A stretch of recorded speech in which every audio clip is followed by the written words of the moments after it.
Morning, church. Today, I want to talk about grace in the waiting. I want to talk about something we all experience. I'm sorry, I don't know, I'm getting emotional. I think it's all the words. But I think it's just experiencing God's grace. I don't think I'll get up here and cry. I want to talk about what we experience, but don't always understand waiting. Waiting for doors to open, waiting for clarity, waiting for breakthrough, and in the midst of that waiting, God's grace is always at work. Hebrews 4 verse 16 says, "Let us then approach God's throne of grace with confidence, so that we may receive mercy and find grace to help us in our time of need." This verse reminds me that God's grace is personal. It's inviting and it's always available, even when we can't see it. I want to share a little bit of my story and how I saw God's grace show up in one of the toughest seasons in my life. So after graduating, I went through a period, it sounds silly, but it was like my world is ending.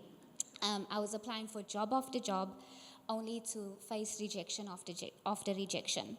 Every no felt heavier than the last, and being newly married and the eldest daughter, I was like, all I want to do is contribute to my new home, help my family, but nothing seemed to be working out. It just felt like my world wasn't beginning, it was ending.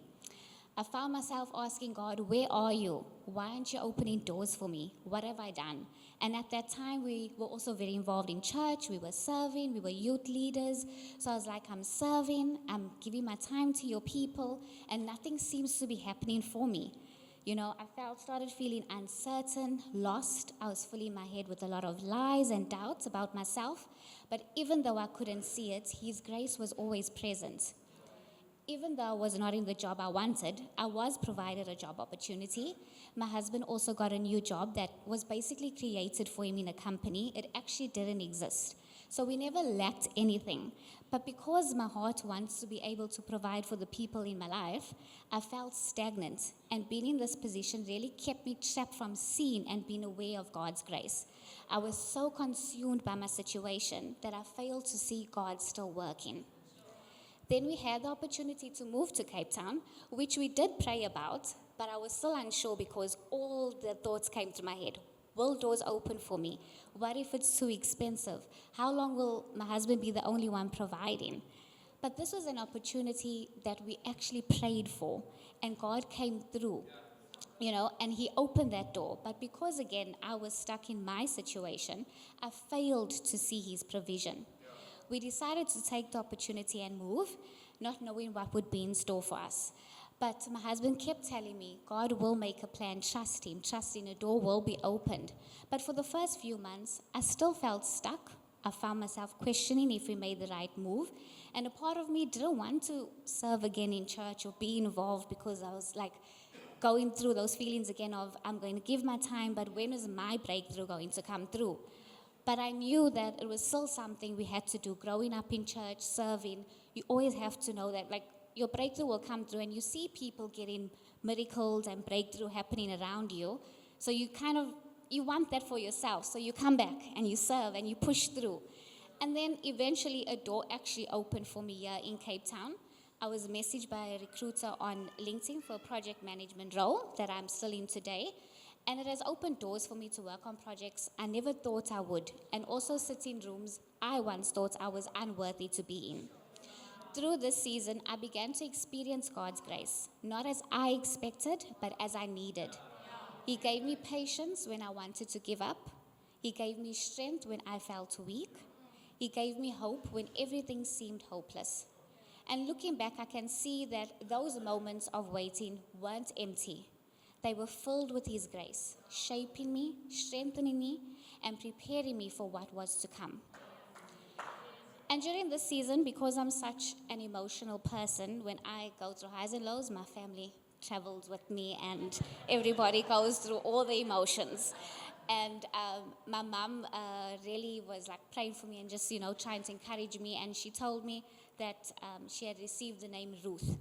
And I thought to myself, Ruth, her husband died. What does her story have to do with mine?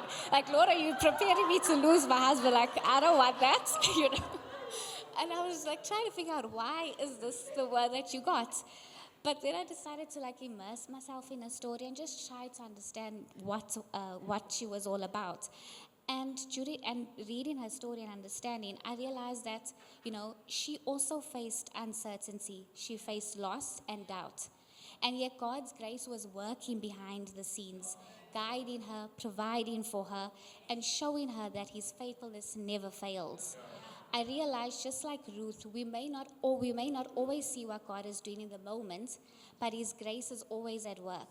We see Boaz as her kinsman redeemer, but it showed me that Jesus is our ultimate redeemer, and we have him to trust in.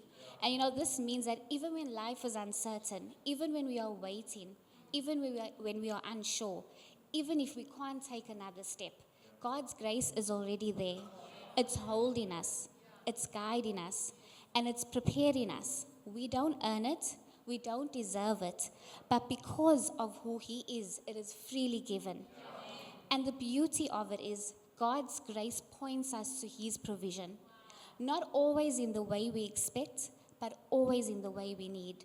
Whether it's strength for the day, whether it's wisdom for a decision, encouragement in our hearts, or a door that opens at the right time, God always provides. So today, whatever season you are in, waiting, struggling, or questioning, remember God's grace is enough. It is constant, it is personal, it reflects his character. And because his grace is real, his provision is real too. Let us approach his throne with confidence, knowing that God's grace will meet us exactly where we are and give us exactly what we need. So my encouragement for you today is keep trusting, keep showing up, keep approaching his throne, because his grace doesn't just cover our victories, it carries us through the waiting times too.